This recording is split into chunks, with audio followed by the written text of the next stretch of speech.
네, 오늘의 이슈가 되는 것은 이제 북한의 전쟁 위협, 그리고 키 리졸브 훈련, 그리고 안철수 전 교수의 귀국 등인 것 같습니다. 오늘 이와 관련해서 정치평론가 이종훈 박사님, 그리고 김경진 변호사 모시고 말씀 나눠보도록 하겠습니다. 어서 오십시오. 네, 어서 오세요. 안녕하세요. 네. 지금 오늘 키 리졸브 훈련이 시작됐잖아요. 네. 이에 대해서 북한은 정전 협정을 파기하겠다. 예. 제2의 조선 전쟁을 다시 시작하겠다. 이렇게 나오고 있는데 실제 도발 가능성이 있다고 보십니까? 훈련 기간 중에는 상대적으로 좀 희박하다고 봐야 되겠죠. 그러니까 미군의 이제 전력이 들어와 있는 상태에서는 예. 네. 그러니까 북한이 왜 이런 위협을 하느냐 그 배경을 보게 되면 결국은 이제 두 가지 아니겠습니까? 그러니까 국내 정치적으로 김정은 체제를 좀 더 안정화를 하는 측면하고 또 다른 측면은 그 미국으로부터 어찌됐건 뭔가를 얻어내기 위한 그런 거로 봐야 될 텐데요. 네. 그런데 미군이 들어와 있는데 직접 도발을 해서 했다. 이건 결국은 미국하고 정면전을 하자는 얘기나 다름이 없거든요. 그건 본인들의 의도하는 바가 아니죠. 예. 과거에도 그랬습니다만 그래서 미군, 특히 미 항모가 그 한반도 공역을 벗어난 이후에 예. 이제 보통 과거에 그 도발을 해 왔기 때문에 네. 이번에도 그럴 가능성이 일단은 더 높다 이렇게 봐야 될 것 같습니다. 저는 오히려 도발하겠다 했기 때문에 체면상 네. 뭐 국지적이라도 도발을 하지 않을까 그런 도발은 우려를 하죠. 했거든요. 근데 제가 말씀드리는 건 이제 시점 네. 말씀드리는 거고 키 리저브 훈련 기간 동안에는 오히려 상대적으로 그 가능성이 떨어지고 그 이후에 가능성이 있다 이렇게 봐야 된다는 거죠. 그럼 이 훈련이 끝난 다음에 도발이 이루어진다면 네. 어떤 형태의 도발이 될까요? 글쎄요. 그러니까 지금 굉장히 강도 높은 위협을 하지 않았습니까? 예. 과거에 보지 못한 그 도발이 될 가능성이 높다 이렇게 봅니다. 또 네. 동시다발적인 그 도발일 가능성도 있다고 보고요. 예컨대 예. 뭐 인천 그 국제공항을 점령을 한다든지, 네. 자 독도를 점령한다든지, 예. 자 이건 이제 가상입니다. 예, 제가 예. 말씀드리는 가상으로. 것은. 근데 이런 경우 굉장히 파괴력이 크죠. 예컨대 이제 뭐 꼭 그런 경우가 아니더라도 그것에 네. 준하는 정도의 강도의 그 어떤 도발을 갈 가능성이 높다. 그러니까 연평도 도발보다는 분명히 수위가 좀 높은 도발이 이루어질 가능성이 현재로서는 높지 않나 이렇게 생각합니다. 그런데 네. 그렇게 세게 도발했다가는 네. 우리가 그 근원지까지 정밀 타격했다고 그러는데 그럼 김정은 그 불안하지 않을까요? 근데 그냥 그게 옆에만 조금씩 치고. 네. 네. 근데 이제 우리 정부도 그렇게 방침을 밝히긴 했지만 그걸 또 실행하는 것은 또 다른 문제거든요. 네. 차원이 다른 문제죠. 그래서 어떻게 보면 우리 정부도 그걸 예방하는 차원에서 북한이 도발하지 못하도록 자꾸 경고를 하는 의미는 있습니다만은 네. 네. 실제로 도발이 이루어졌을 때 그것에 대해서 그렇게 응징을 하기가 그렇게 쉽지는 않다는 거죠. 네. 자, 이에 대해서 우리도 북한에서 계속 위협을 하니까 가만히 있을 수 없잖아요. 그래서 오늘 첫 국무회의가 열리지 않습니까? 예. 네. 그 장관들 임명을 나중에 한꺼번에 다 하겠다 그랬다가 일단 오늘 13명의 장관을 임명해서 국무회의를 갖다 열겠다는 건데 어떤 의미가 있을까요? 일단 국민들이 지금까지 많이 불안했죠. 그러니까 정부가 출범한 지 상당한 시간이 흘렀는데 국무회의도 열리지 않았고 사실은 국회 인사청문회를 통과했는데 장관이 정식으로 임명되지도 않았고 그렇기 때문에 근데 그런 상황에서 북한은 계속해서 여러 가지 형태의 위협 발언을 쏟아내고 있고 예. 또 국내적으로 여러 가지 지금 최근에 재난 상황들 뭐 화학물질 유출이라든지 또 산불이라든지 선박 화재라든지 여러 가지 안 좋은 상황들이 있지 않습니까? 글쎄 말이에요. 또 서민들 입장에서는 물가 불안이라든지 또 뭐 경제적 어려움 여러 가지가 동시에 다발적으로 겹쳐 있는데 어쨌든 청와대 또 여당 야당 이렇게 정부조직법안 통과 안 되고 그걸 빌미로 해가지고 국정이 지금 돌아가지 않고 있다.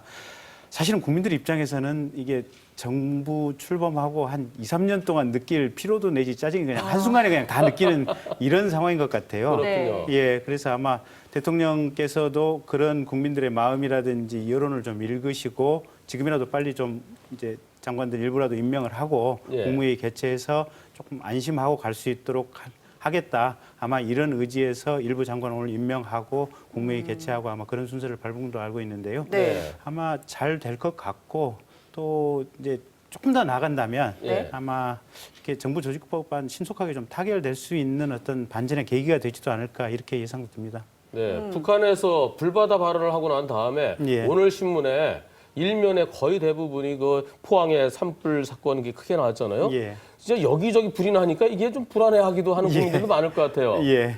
그러니까 전부 여기저기 불인데요. 그 아까 이종훈 박사님 말씀하신 대로 지금 정작 군사 훈련 기간 동안에는 우리 한국군과 미군이 완벽하게 지금 준비를 하고 이렇게 하고 있는 상황이다 보니까 이 네. 순간에는 지금 북한이 도발을 할 것 같지는 않아요. 네. 근데 정작 이 훈련이 끝나고 나서 이제 불안한 상황일 것 같고, 다만 훈련 기간 중에서는 북한이 이 말을 통한 선전전에서 이 남북한의 긴장을 최고조로 이렇게 높여서 국민들의 심적으로 불안감을 좀 이렇게 끌어올리려는 아마 그런 전략으로 갈 것 같고, 예. 그래서 대통령도 그렇고 국민들도 그렇고 일단 차분하게 하고 또 대통령이 차분하게 뭔가 국정을 장악하고 가고 있다 이런 네. 모습을 보여주는 것이 오히려 전체적인 단결이라든지 국정의 안정적인 어떤 진행을 위해서는 참 필요한 것 같습니다. 네. 그 북한이 도발이나 이제 우리나라 공격이 최종 목표는 아니잖아요. 예.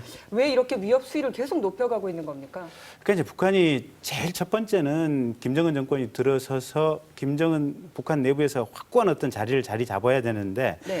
자기 스스로들 내부 평가에서 아직 어떤 완벽하게 정권이 공고화되지 않았다라고 판단하는 것 같아요. 네. 근데 이제 공고화되는 전제 조건이 뭔가 김정은이 업적을 이루고 과거에 뭐 김일성이라든지 김정일의 버금가는 뭔가를 이루어야 되는데 네. 그 강박관념에 시달리고 있는 것 같고, 그래서 1차적으로 지금 뭐 핵미사일이라든지 또 핵탄두 개발 이걸 통해서 국민들한테 뭔가를 좀 각인시키고 싶은 것이고, 그걸 또 전 세계적으로 핵 보유국으로 인정받고 싶어서 네. 이렇게 벼랑 끝 전설 또 위기를 이렇게 고조화시켜서 자기네들의 관심을 돌리고 또 미국이나 한국으로 하여금 협상 테이블을 끌어내서 그걸 인정받겠다 뭐 이런 전략으로 보입니다. 네. 자, 이종훈 박사님. 네.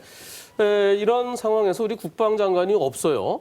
네, 김병관 국방장관 후보자에 대해서 인사청문회 보고서가 채택되지 않을 가능성이 더 큰 걸로 보이는데요. 네, 그렇습니다. 그런데 박근혜 대통령은 내일쯤 장관에 임명할 것 같죠? 분위기 어떻습니까? 뭐 전해지는 얘기는 그렇게 지금 전해지고 있습니다. 그러니까 내일 그대로 이제 임명을 할 것 같고, 청문 보고서는 이제 오늘 사실은 이제 그 국방위 전체 회의에서 논의를 하게 돼 있긴 한데 뭐 조금 이따 아마 하게 될 것 같습니다. 네.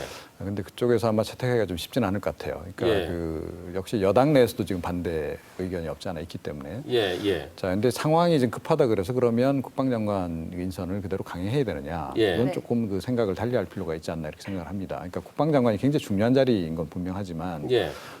대통령이 어찌됐건 그 군 통수권자 아니겠습니까? 예, 예. 군 통수권자가 엄연히 있고 또 군의 그 어떤 그 명령 체계 라인, 국방부는 사실은 정책 부서지 전투를 직접 수행하는 그런 단위는 아니지 않습니까? 예, 예. 그리고 그 명령 라인에서 벗어나 있는 그런 조직이기 때문에 사실은 이 부분은 좀 잘 제대로 된 사람을 좀 임명할 필요가 있다라고 좀 봅니다. 그러니까 네. 그동안에 불거진 여러 가지 문제점들은 이게 이제 야당에서만 문제 제기를 하면 또 얘기가 다릅니다. 근데 네. 그동안에 인사청문회에서 낙마한 그런 경우를 보더라도 여당 내에서도 좀 이건 불가다라고 판단이 되면 보통 이제 그런 분들이 낙마를 하는 이제 그런 예. 경우였거든요. 이번 같은 경우에는 이번에 인사청문회 그 대상 중에서 사실은 가장 많은 문제가 발견이 됐고 네, 네. 또 그런 또 의혹들이 어떤 군의 어떤 전력 부분하고도 굉장히 직결되는 그런 부분들 아니겠습니까? 네. 그래서 이걸 그대로 강행하는 것은 조금 좀 대통령한테 굉장히 부담이 많이 작용할 것이다 결과적으로. 그래서 그러나- 저는 좀 재고하는 게 좋겠다 이런 생각을 가지고 있습니다. 그러나 이 장관 후보자의 장관의 경우에는 네. 국회의 동의가 필요치 않잖아요. 그냥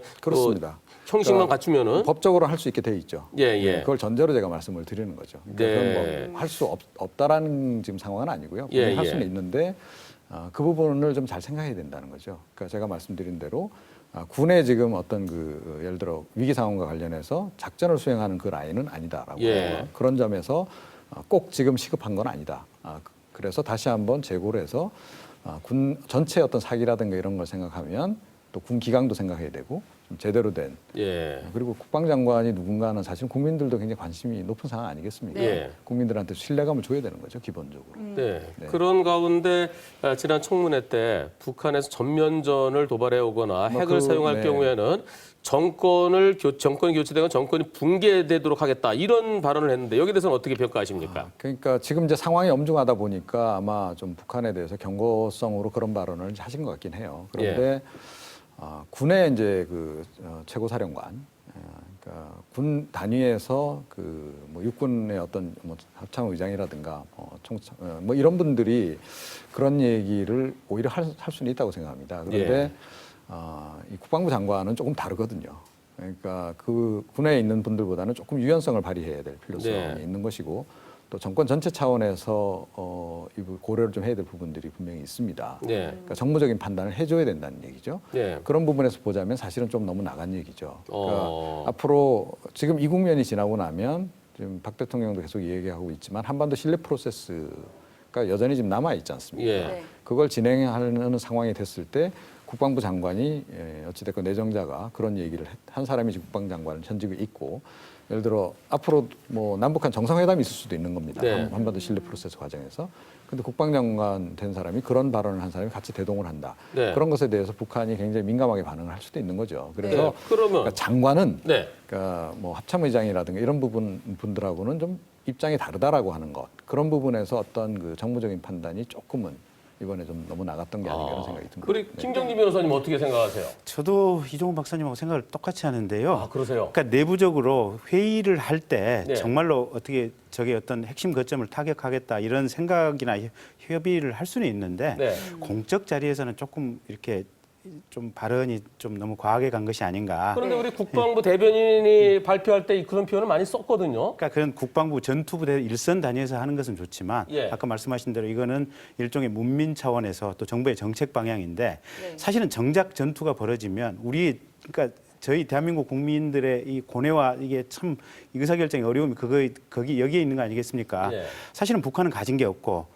우리는 수도권의 경제력이 50~60%가 집중이 돼 있고 근데 정작 전면전이 일어나면 우리는 정말로 잃을 게 많고 네. 근데 참 저기는 좀 이렇게 표현하면 뭐하지만 날강도 비슷한 정말로 못된 이게 형제 국가고 네. 근데 여기에 대해서 저쪽에서 이렇게 거친 말을 쏟아내고 어떤 전쟁 위협을 에스컬레이터를 시킨다고 해서 네. 우리가 똑같이 전쟁 위협을 똑같이 에스컬레이터를 이렇게 향상시킬 필요는 없다 말로서는 그런데요, 몸에 종기가 났을 때, 네. 아, 이거 아프다고 계속 항생제만 먹고 소염제만 할 게 아니라 좀 아프더라도 수술해서 완전히 도려내는 게 깔끔하지 않을까요? 근데 그 종기를 도려내는 순간 예. 우리의 모든 것이 다 우리의 생명조차도 없어질 수 있는 그 위험성이 있기 때문에 그럼 계속해서 끌려다녀야 되는 거 아니에요? 그래서 지금 남북 간에 있어서도 정치가 필요하고 외교가 필요하고 그런 부분 아니겠습니까? 저게 네. 미사일 한 방으로 타격될 수 있는 부분이라면 진작 어느 정권에선가 해결을 했겠죠. 근데 그런 상황이 아니기 때문에 지금까지 그렇게 말도 안 되는 얘기를 하고 그렇게 어거지 주장을 함에도 불구하고 참고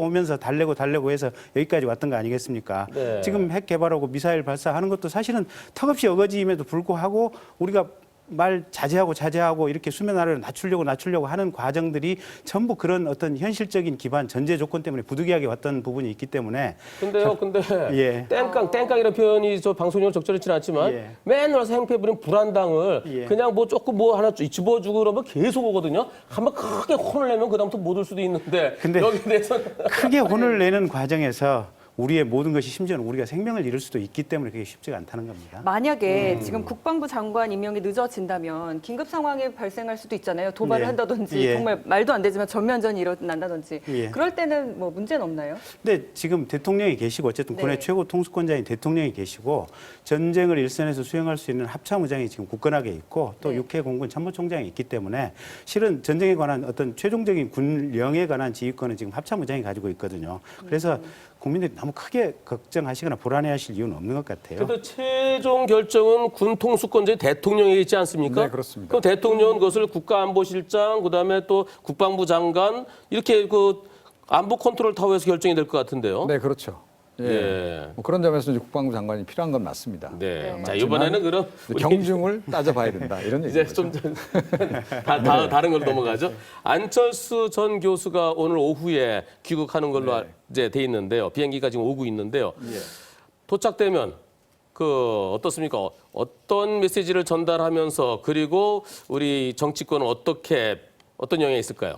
글쎄요. 그러니까 안 교수가 이제 오늘 5시 반에 도착하는 걸로 예, 되어 있죠. 예. 한 30분 정도 기자간담회를 이제 갖고 의견을 얘기한다 그러는데 이미 다 미국에서 얘기를 다 해버렸습니다. 예. 다 이 의견이 다 전달이 된 상태고, 뭐 노원병에 출마하는 거 이미 다 알려진 네. 사실이고, 전 사실은 그 부분도 그 안철수 전 교수 측이 조금 전략적인 판단이 좀 안 되는 부분이 없지 않아 있다라고 생각을 합니다. 사실은 어디로 출마할지 부분은 국내에 네. 와서 본인이 직접 밝혀도 전 되는 거였다라고 보거든요. 네. 오히려 그것이 더 그 주목도를 높인 효과도 있었을 거라고 보는데 그런 또 정무적인 판단은 조금 상대적으로 안 되는 것 같아요. 예. 여전히 조금 아마추어리즘적인 이제 부분들이 이제 보이는데요. 그런 부분은 뭐 와서 할 얘기는 뭐 뻔하다고 봅니다. 그러니까 새로운 정치를 계속하겠다. 그런 맥락에서 출마를 결심했고 노원병에 출마하겠고 노원병 출마와 관련해서 뭐 야권 진영에서 진보 진영에서 여러 가지 뭐 논란들이 많은 부분은 자기가 잘 얘기를 해서 해결을 해보겠다.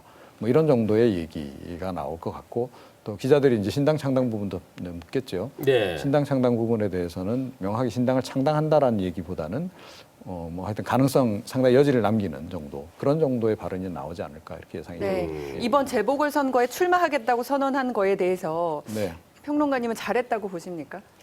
출마하는 것은 뭐 충분히 이제 해볼 수 있는 거였다라고 생각을 하고요. 다만 출마 지역은 조금 잘못 선택했다라고 생각을 합니다. 그러니까 시점은 이번이 괜찮았는데. 예, 시점은 뭐 이번에 이제 걸 수도 있는 거죠. 지금 네. 뭐 워낙 그 여야가 제대로 지금 작동을 안 하고 있는 그런 그 상황이기 때문에 정치권에 대한 불신이 여전히 팽배해 있고 그래서 사실은 좀 앞당겨진 측면이 있죠. 10월 네. 재보선으로 네. 4월 재보선으로 그 타이밍은 뭐 그렇게 나쁘지 않았다라고 봅니다. 근데 걸라면 이제 부산 영도로 가서 걸어야 되는 거죠. 그러니까 안전교수와 관련해서 가장 이제 사람들이 불만을 많이 지지자들도 불만을 많이 갖는 부분이 그러니까 너무 지금 그 몸을 사린다. 네. 그러니까 안철수 전 교수의 캐릭터는 계속 숨어 다니는 캐릭터로 네. 어떤 그 코미디 프로 같은 데서도 이제 그 규정이 되기도 했었는데 네, 네. 네. 자, 그 면모를 탈각하지 않으면 사실은 그 야권, 특히 전체 야권의 리더로 그 부상하기가 쉽지 않습니다. 네. 네. 뭐 신당을 만들고 뭐 조그맣게 정당을 만들어서 운영하는 정도는 지금처럼 하면 되죠. 예. 그런데